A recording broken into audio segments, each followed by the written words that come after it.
The idea of training your brain to crave healthy habits may sound ambitious, but it's entirely possible and rooted in well-understood psychology and neuroscience. At the core of habit formation is the cue routine reward loop, a feedback system that explains how behaviors become automatic over time. By understanding and working with this loop, and by deliberately reframing discomfort as a sign of progress rather than pain, people can not only adopt healthier behaviors, they can come to enjoy them. Every habit begins with a cue, an internal or external signal that tells the brain to initiate a behavior. This could be as simple as waking up in the morning, feeling stressed after meeting, or seeing your running shoes by the door.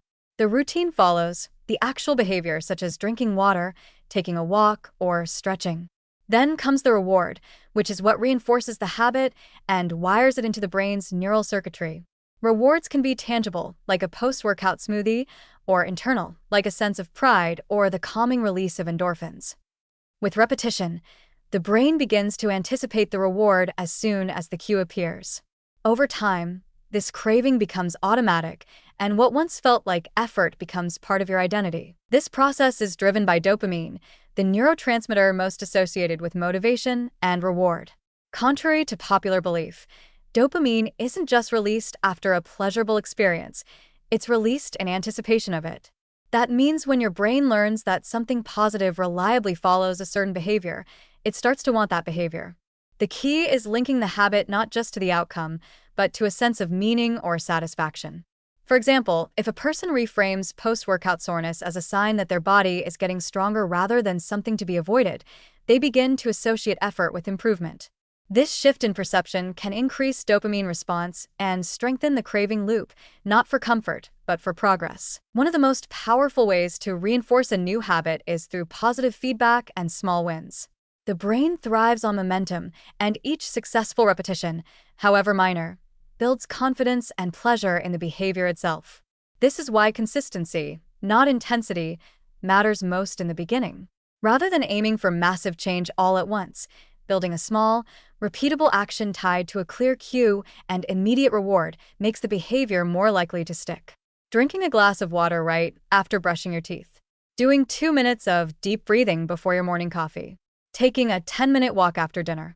When these become automatic, they can be scaled up over time without the same mental resistance. Another important factor in craving healthy habits is identity alignment.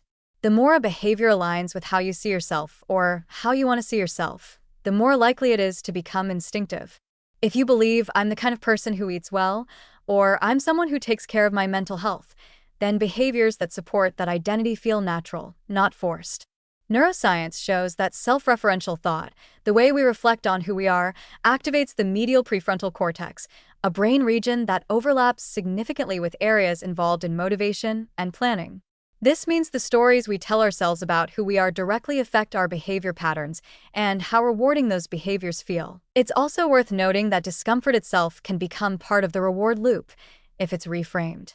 The burn in your legs during a run. The mental resistance before meditation.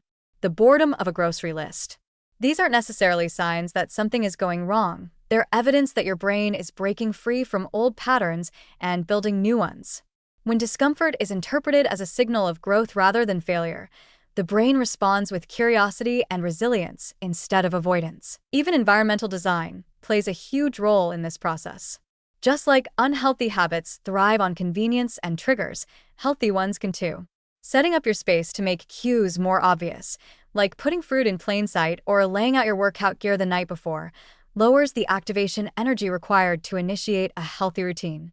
This makes it easier for your brain to associate the cue with the intended action, reinforcing the loop and eventually creating a craving for the behavior itself. Ultimately, habit formation is less about willpower and more about engineering the brain's reward system.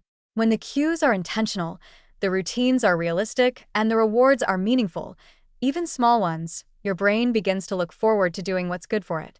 With repetition, reframing, and identity reinforcement, healthy choices become less like chores and more like cravings. It's not magic, it's biology. And it means that, yes, you can absolutely train your brain to want what's good for you.